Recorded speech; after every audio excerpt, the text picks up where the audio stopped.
look at life for the southern people like a small town, nothing's real. Mama's still doing wrong, don't tell the preacher. Nothing really changes except the weather. If you can't say something nice, you don't say nothing at all. Don't want you up in my life, 'cause you talk too much.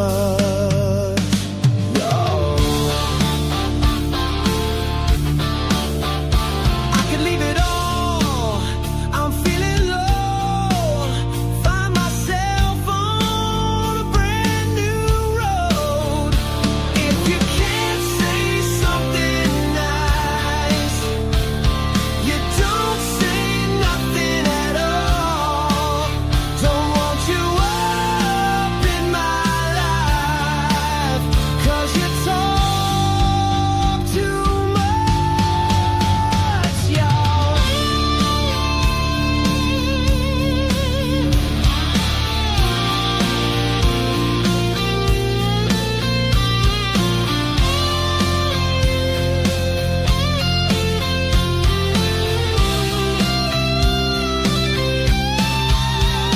Gotta go to church on Sunday, get a dose of the Southern truth. Grandma's house is just down the way, and she's missing you.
Oh, yeah. Well, welcome back. Sorry for a little bit of delay setting up next things. And when you're up back to back like that, Miss Jen, you enjoy handing out the candy. We'll see you later tonight. Thanks for checking in. Well, this is the Southern Fried. I call it a couple things: Southern Fried Soundstage, Southern Fried Music Talk, whatever.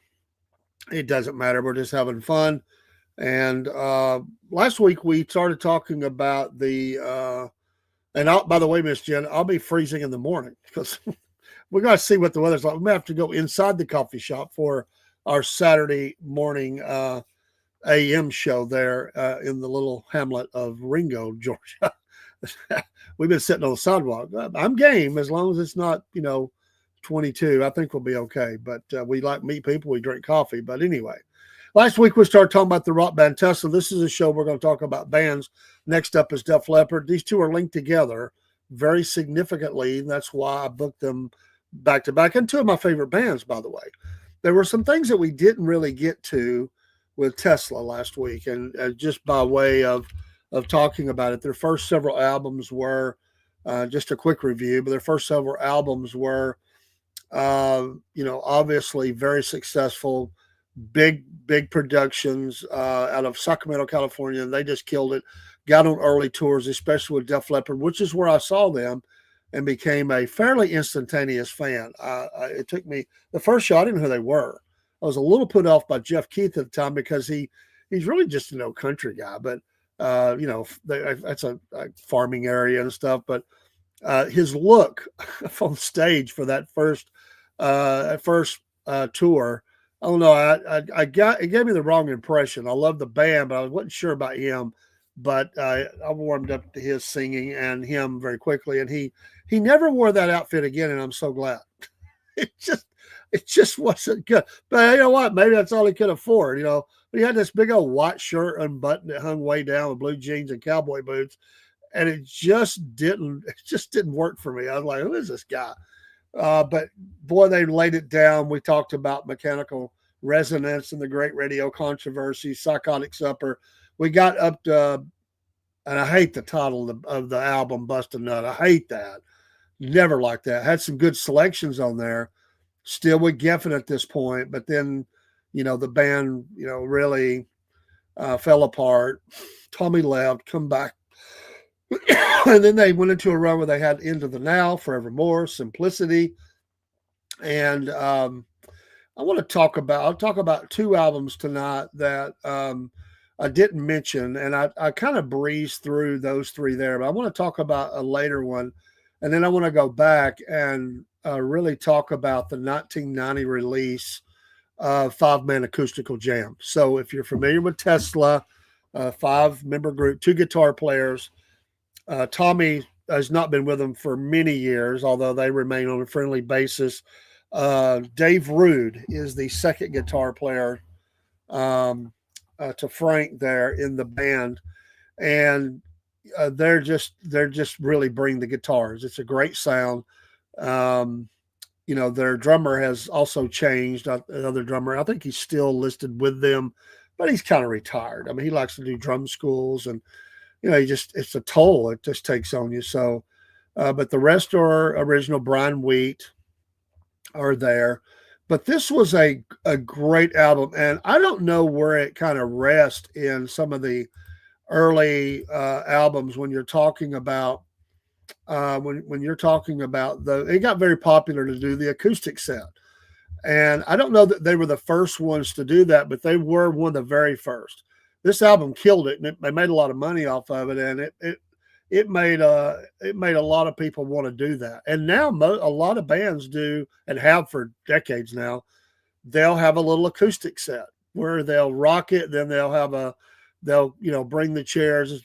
Even in a big arena, they'll come to the front, they'll sit, and they'll grab the plugged acoustics, and the drummer twiddles his thumbs or shakes something or something. Sometimes they'll have a little small kit, and they'll go through some jams with a little bass, and and I like it. But this was a great album, and even though it helped to really just kick them forward really strong, and it had a lot of great great songs on the track list, and but honestly, their music was great, but what really propelled it, we all remember, was that they redid Signs Everywhere, Sign, and from Emerson, and that was played relentlessly on MTV. The track listing is great. As far as some of these are really rockers that they scaled down and they did the acoustic set with. Coming at You Live kicked it off. And then Truckin', they put Truckin' on the end of that. Remember that from the Grateful Dead? Then Heaven's Trail, No Way Out, another huge hit. The Way It Is, yes, We Can Work It Out. They did little covers here. Did the Lennon McCartney song We Can Work It Out? Killed it on that. I thought they did a great job.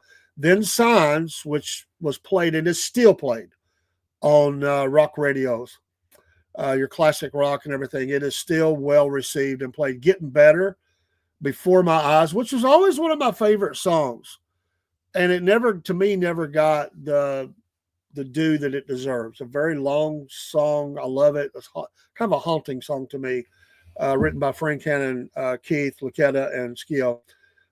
Paradise, another great song. Lodi, from Fogerty, Creedence Clearwater. Modern Day Cowboy, they had really scaled out on that one. What a rocker. But they did Mother's Little Helper from the Rolling Stones. Love Song, you got to have Love Song in anything like this. That's a perfect song for this because it starts out acoustically. Skio had Tommy's Down Home, and then Down Full Boogie, Keith, Skio. So they ended up being 67 minutes. They had a couple of throw-ins there you never heard on the radio, really. But the rest of these were great. And again, that show, that video was purchased. I mean, a lot of people got that. The album is a great live album. The 5 Man Acoustical Jam, I thought was a great title. That album cover, if you want to call it that, really has a great look. Um, I'll show you here. It's not blowing up very much, but you can see that album cover, and I just love the look of that. And I bought that. Obviously, I bought it. Absolutely, I bought it. And they were riding the high wave, absolutely riding the high wave through all this. And so that's 1990. Like again, I saw them in '87 with Leopard. The Mechanical Resonance came out. I think it was recorded in '86. I don't remember when we looked at it, I don't remember the day, if it was late '86, early '87. But anyway, I saw them 2 or 3 times with Leopard on that tour, because I saw Leopard 4 times on that tour. That was a return of Leopard. We'll get to that probably starting next week. That was the return of Leopard with all the tragedies and everything that happened.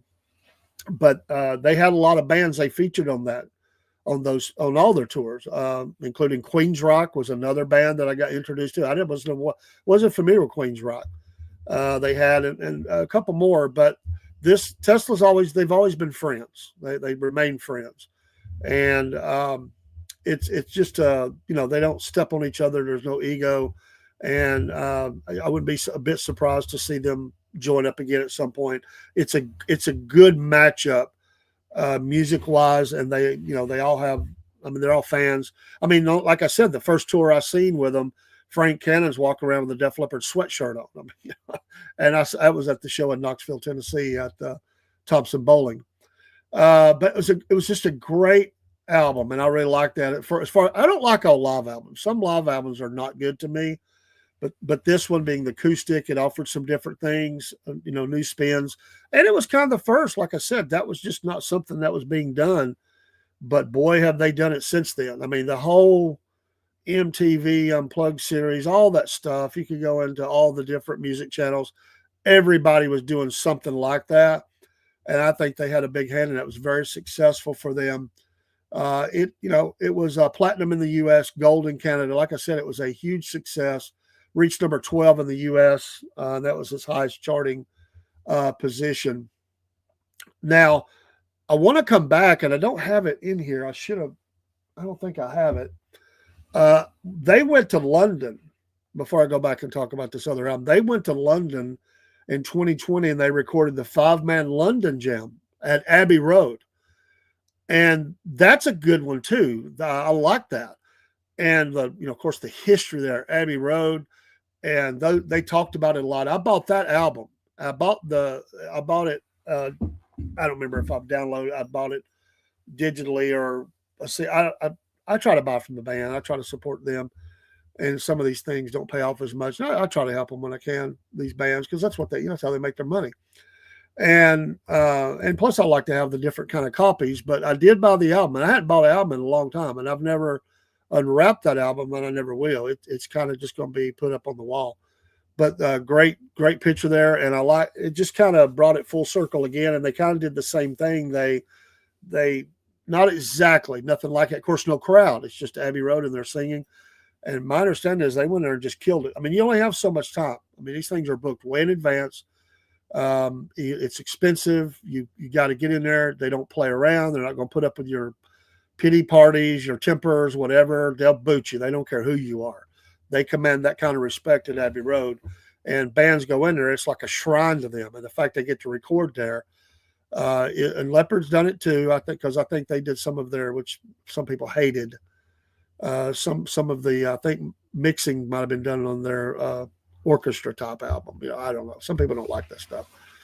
I thought there was some neat selections there. I don't say I like everything, but I thought there was some neat selections in that for Leopard, but we'll get that at another time.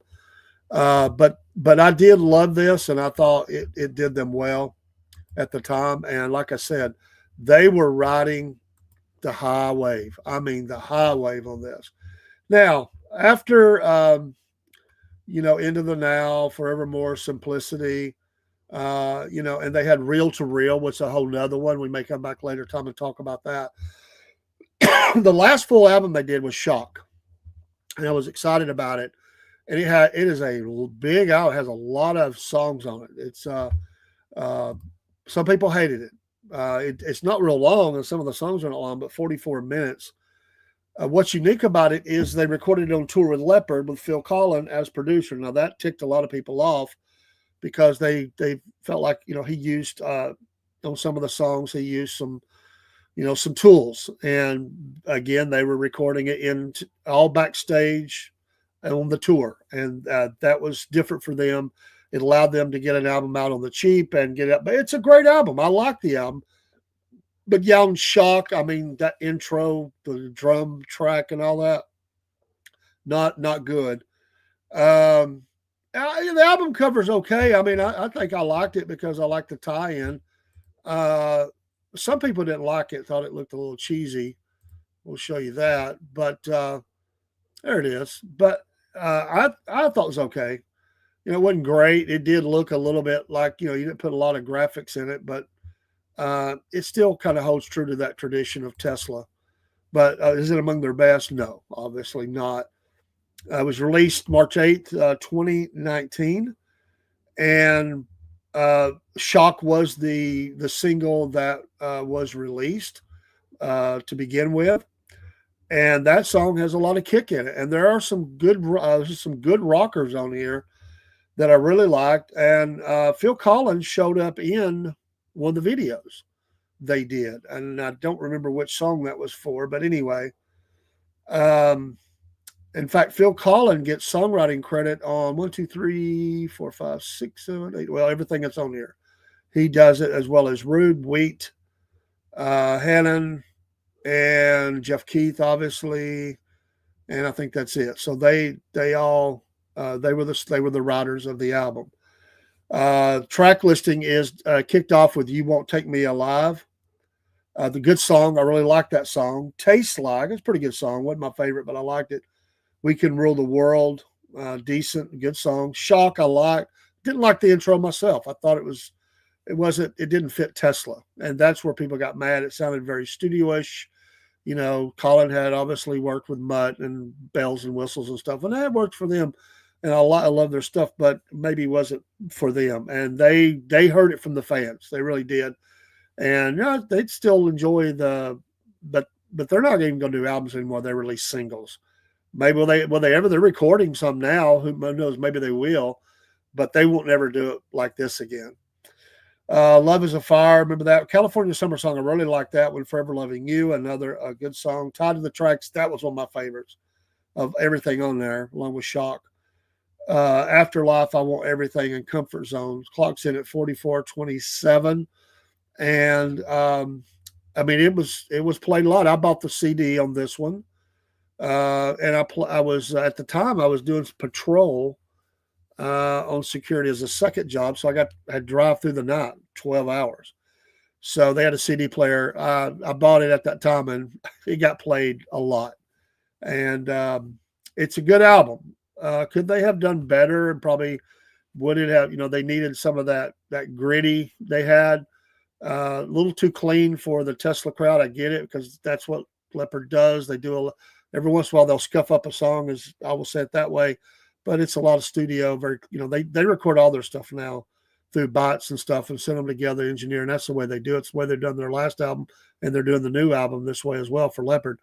But it doesn't really work for Tesla. And but again, they got a nice album out there. They toured on it, made some money. I'm sure they're happy. But the stuff they've recorded after this, Cold Blue Steel, I think was one of them. I don't remember the other song. Somebody remembers, I can throw it in the chat. Really liked that stuff, and it got back to what Tesla is. And even at that age they are, they're still bringing it. I mean, they tour all the time. That's a working band, and they have had a long career, and they fought through. I mean, they had to make it like all the others. They made it through grunge and everything else when the record companies pulled away from them, and said, we don't want you no more. And they had to make adjustments as well, but they have survived and they've done good. And again, it did. I said it last week. I like Dave Root a lot. He's a shredder. He fits in the band very nicely. He was a fan before he came in, so it's a nice dream come true for him. And he's been able to be there a long time. He does a fine job, and I like watching his shredding videos. He gets all these videos, and they have like a little, I don't know, School of the Shredders or whatever. But he does a lot of that. And then Frank's always off doing something, producing people, making albums, even and they have that southern rock twinge to them. So Frank's a Horseman, and he likes that kind of thing, and it just all the influences all kind of fit. But I miss Tommy, and I know they don't miss Tommy's antics, but he just brought, I don't know, it was a toughness, a grittiness that was kind of in that background. He wasn't always out on lead, but he looked great on stage, and he played. I don't know, it brought a hardness there that I think they miss, a little heaviness that Dave Root is just not. He's a fine player, he's a fine shredder, nothing against him, but I think that for me, I'll always miss Tommy, and that's I miss Steve Clark, but he can't come back. I mean, he's dead, And I like Vivian Campbell a lot. I liked him before he come in the band, and no, I don't expect him to be playing Dio songs and Leopard. He does that on the side with Last in Line, and I'm glad he does. And if he wants to go off and play like that, it's great. I will say this about that and about these replacement players, because I've watched a lot of videos with Rude, and again, he come in and he knows his role. We'll say it that way. Vivian came into Leopard, he knew his role. But I saw this cut the other day where he talked about coming in the band 33 years ago now. It's crazy. And he did a club show right before, but they did the Freddie Mercury tribute. And, he'd been dumped from Dio because he was about wanting more money and all that. And, he got let go. Got to pay the bills. House payments are due. And he's not not making money. So not much, not enough. So he got the opportunity to join Leopard, and he did. And that's the show. He's meeting Elton John, and he named all these players. He said, I could get used to this. And some people look at Vivian like he's been sent to, a punishment island, and he's unhappy. Bullcrap. The guy's extremely happy. He's on stage almost every night, plays before thousands all over the world. And he still gets to go off and do his, ripping and shredding on the Dio stuff with Last in Line. He's extremely happy. And he's battled cancer, and the band has stuck by him, and they're a brotherhood. And no, he's not going anywhere. So that's, in fact, when he had to step down for a show because of the cancer on the NFL spot that they filled, and he couldn't play that, he was ticked off. He said, that's my spot. He didn't like the fact. He understood why they had to do it, and they explained it to him. We got a commitment here, and he couldn't make it. But I like that. I like a person that says, that's mine. He did nothing against the guy that helped him. He's a good friend of the band. He's helped him before, and he'll help him again. But he's like, no, he's a worker.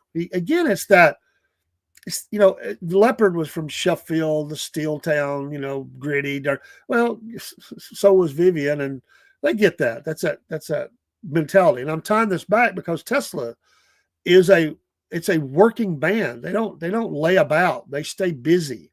If they're not busy with their own stuff, they're producing other people, or they're doing side projects. Even when they broke up as a band, they stayed very busy and active. Of course, they're trying to make a living. I get it, but no matter how much money they have, they're always going to continue to play until they can't do it no more. That's who they are. It's in their DNA to play like that. They grew up with blue collar, work ethic. I mean, they moved out of Sacramento because of crime, but they're not living in gated estates and stuff. These are just normal Americans who love to play rock and roll, and they love the fact to live in a country where it affords them the opportunity to do that. And I like this band. I've always liked them. The only thing I've never heard that I didn't like that Brian Wheat kind of trashed the name Tesla. He wasn't really for that. I thought it was a great tie-in. He's okay with it, but he said, I never liked it. I hated that because I thought, man, I've always liked that. They, going back to Nikola Tesla, it was a great move by them to do that, I thought. And all the tie-in they've done over the years with that. So it's entrenched. It's just unfortunate some guy, come along and form Tesla. And now you say Tesla, people think you're talking about the cyber trucks and everything else. I'm always talking about the band, or at least 99% of the time, I'm talking about the band. But you know, they have again been together a long time, and they continue to tour. They come up in my area. They like to go up the Smokies. There's a music festival up there, and they go be a part of that. And I'd love to go up there and see them. That's a great setting up there to see them. Um, but this again, even here's another person that stated the song "Shock" on the album called "Shock" opens with this, you know, insistent retro '80s sounding backbeat supplied by the drummer and bassist. But anyway, he's not. He's I don't know. He wasn't a fan of it. I'm not either. Although it's okay. It's kind of a different way to start an album, and the beat on that. If you've never heard that, go listen to Shock and just pull that up. So the last full album they've done, and again they have recorded some songs they haven't released yet. I think they might do an EP. They may have enough for a full album, and maybe they'll get back to it. But I heard them say they weren't going to release albums, just songs. In today's market, just release a song and get it out there. And so I see them probably more doing that. But a great career by these guys. You know, they are the epitome of a rock and roll band. And you know, I always thought that, you know, maybe his voice might not hold up when he was, because he, you know, he it was always a little had that little bit of you know, it's not clean. He's never had a clean voice. A good singer and powerful, but it had you get older. His has changed a little bit, a little lower on lower register is good for him. Like a lot of you kind of tune down a half step. He can't get quite up to some of those up, but their music never really went crazy like that either, which was smart, you know. So there's a few things I've noticed that he's you know, it's a little change there. He can't quite belt it out, but at his age, I certainly don't fault him whatsoever. I mean, that's I don't I don't blame him a bit for you know, changing a little bit, and all singers have, I should say. And he's just a fine singer. And when he started out, he had nothing. I mean, they had to work with him. I mean, but they could tell he had talent. And some of his like love song, and I mean, he just rips it on there. He just sometimes have that little bit of a when he's talking, he has this little high pitched thing his voice does. It sounds funny to me sometimes, but that I'm not saying that as any kind of put down. I really like Jeff Keith, and he does a fine job as a singer. And but you know, they're on the Keeping It Real tour, and 25 and 26 they're going to do the Still Keeping It Real for 2026. I mean, if something's working, it's working. November 7th they will be in Cancun. Now it's getting a little travel outside the country. And then they're back in Nevada by January 15th. I'll take a little break. 2 shows there in Nevada.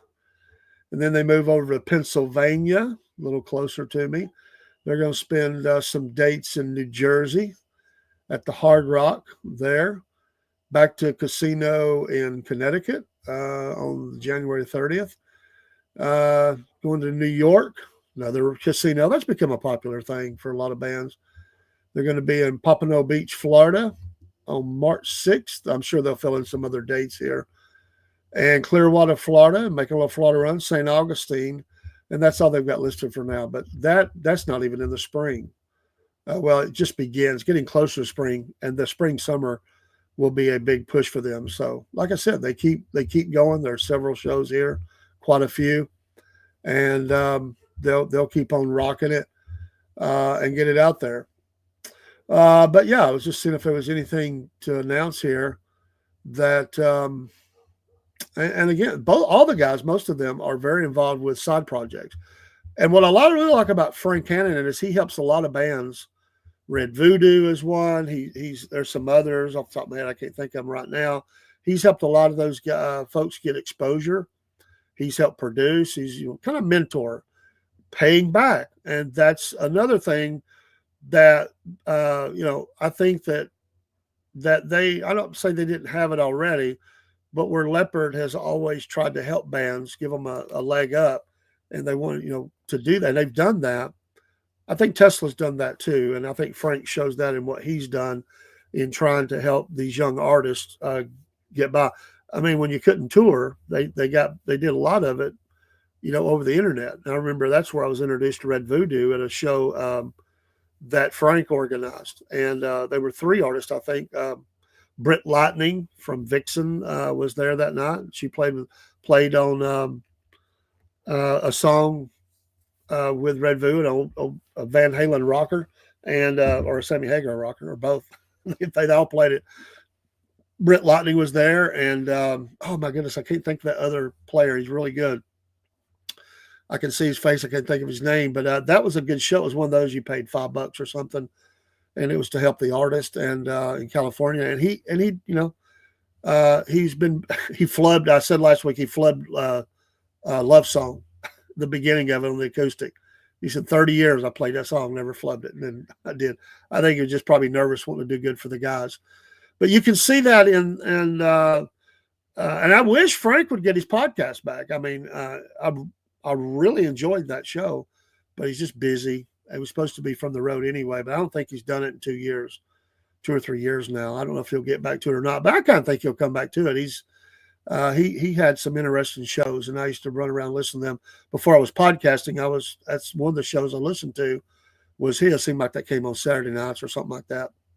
It was always pre-recorded because he was on the road, but he got interviews with all these people they were touring with. So those guys have great guests because they're with them right there.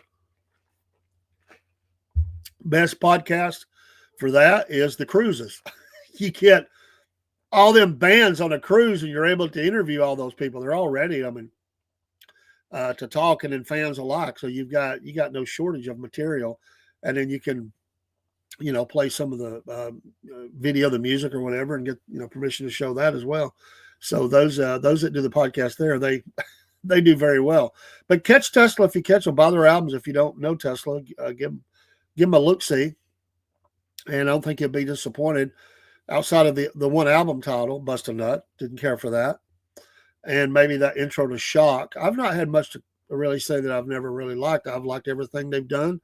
They're straight down the line, kind of a bluesy, southern rockish kind of band. And when they really crank it up, they crank it up. Their ballads are good, power ballads. Really, that's really what most of them are. And like I said last week, I will always be a fan of Changes because of changes that happened in my life around the time that I was really listening to that album because of the murder of my best friend.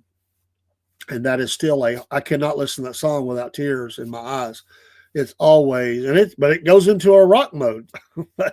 That is an amazing song, and it's one of my favorites by Tesla. But I'm a fan of the big hits. I mean, I like all the ones, and then some of the ones you don't ever hear. I think they just do a great job. I think they're the kind of band that can tackle about any song and pull it off, and they've done that.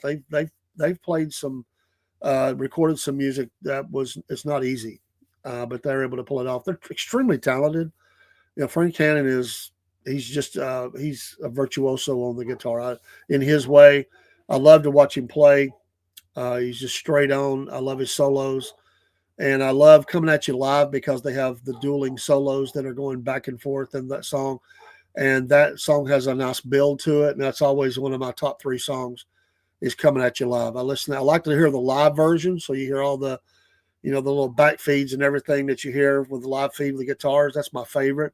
But the recorded studio version is very nice as well. Modern Day Cowboy is I'm a big fan of that. Of course, Getting Better. But I'm a big fan of Hang Tough. That's one of my, off the second album, that's one of my Edison's Medicine off the third. Really love that one. Love Song will always be in the top 5. Always. I will never turn that song off if it comes on the radio, or just great song. It's an iconic song, and it came along at a perfect time for them, the MTV era. It was a great song. That video was great. you know, Paradise. How could you not like that? I mean, they have this great thing that they do through most of their songs. They change tempos quite a bit, fast to slow and intermediate, and then they just throw the hammer down. That's a style of theirs. I like the way they do that, and through most of their music, that's the way they play it. And some bands don't do that. They're very straight on. They just, but Tesla's always been like that, and that's just their MO. I love the band, love the music, and thanks for tuning in. I was a little shorter because we had the other show.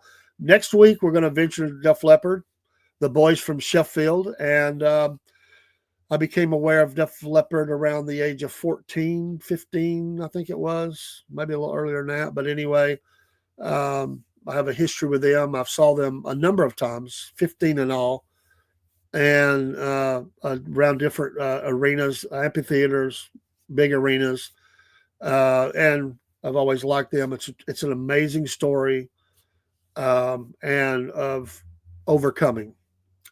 And I know a lot of people criticize for the change of music that they did. They want them to always stay in that ACD-ish kind of style that some of their music was early on. They never, ever, ever were going to do that. And I've told people, you're wasting your breath. They love to experiment. They wanted to be bombastic. I mean, big like a Queen. Some of their heroes. I mean, the Stones. They loved AC/DC. They have a lot of influences, especially Mott the Hoople for Joe. And many, many English bands. And but they looked at America. They even praised America. Hello, America. I mean, how much more could you praise America early on in their first album, On Through the Night? And we're going to take a deep dive look at that album next week because it was a really good intro album. And it does not get the credit it deserves. Nowadays, a lot of people go back and look at it and go, that's pretty dang good for this band. Of course, they started the EP, went there, then the Great High and Dry, Pyromania, and then the culmination. They did some other stuff since, but Hysteria. And I know it changed every time, and they got more slicker and whatever, but that album is killer. It's just loaded with hits. I was listening to selections off Pyromania today, or was it? Yeah, it was yesterday, and those selections are incredible, absolutely incredible. Just hit after hit after hit. It's what made them millionaires. And of course, the sad, sad death of Steve Clark and other tragedies, Rick Allen. We're going to look at that. It's going to take me a little time to get through that. So I hope you're a fan. If not, that's okay. But we'll be talking about different bands as we go, from the whoever to whoever, the Led Zeppelins to the AC/DCs and back around, and we'll talk about music. Love to have you join in, give your memories of shows. Tell me about what shows you've been to, what your favorite songs are. I'm giving you a heads up. Next week's Def Leppard. You can come with your Def Leppard talk. I hope to have, and they probably think I forgot about them. I've reached out to Def Leppard fan club, one of them. I've got their emails. I have a couple that said they would love to come on. I'm going to reach out and let them know, hey, this is the time and date, and it'll be the first of several shows, and we'll get some other fans' input, and that's what I want too. It's meant to be a talk show, not just me talking. So if you'd like to come on about one of the bands we're going to cover, including Def Leppard, Southern Fried Podcast at yahoo.com, we'll pull you up and we'll talk. We're not rushing it. We want to have fun with it. I'm 60 years old. I've loved music my whole life, all kinds of music. I love gospel because I'm a Christian. And probably some of my Christian friends don't understand my liking, but I like country. I like Southern rock. I like bluegrass. I like a lot of different kinds of music, and I stay away from things that they're ugly and nasty and all that. And some would say, well, all of it is, but even some Christian music has went down wrong roads. So it's all in how you like it. And I'm not a legalist, and my mom instilled in me a great love for music. Shout out to my mom. My dad liked music, but more country and some gospel. Wasn't a big fan of anything else. My mom loved it all, from Motown to rock and roll to everything in between. And she influenced me. She was my influence. I listened to the radio, and that influenced, but we listened to a lot of music together. In fact, my mom introduced me to Merle Haggard, Elvis, Motown. I mean, we watched those shows on Saturday, all of them, and she watched every music show that ever came on. She loved musicals. I was introduced to musicals through her, and she gave all of us a great love of music. My sisters love music as well. We have different tastes, some the same, a lot different, but we all have a love of music. And my mom gave us a lot of that because she loved to dance when she was young.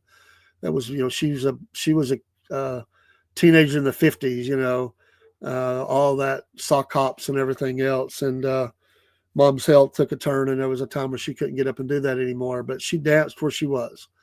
And love you, Mom. I hope you're looking able to hear me and look down. I know you enjoy hearing me talk about it. And by the way, I'll tell next week a very touching story. If I get to it, it might be the week after, that she did for me concerning the death of Steve Clark. And that's things that moms do. And we'll try to do that without tear in the eye. But my mom was great, is great. And we'll see you next time. Don't forget, 8 o'clock, we're going to be this book release right here for the Three Ravens Publishing, threeravenspublishing.com. This came from the Trailer Park series, book number 5, I believe that is. And we're going to have some of the authors on. I've got to get off here and get busy getting ready for it. Going to get some of the book covers on some cards and get them ready. So we'll go out with some music, and we'll see you next time. Thanks for stopping by. If you just listened, or whatever you did, or you tuned in for a second or two and tuned out, we still appreciate you stopping by. Let me find the song that I want to go out with. Nothing is ever where you want it. There it is. I think this is it. See you next time. See you at 8.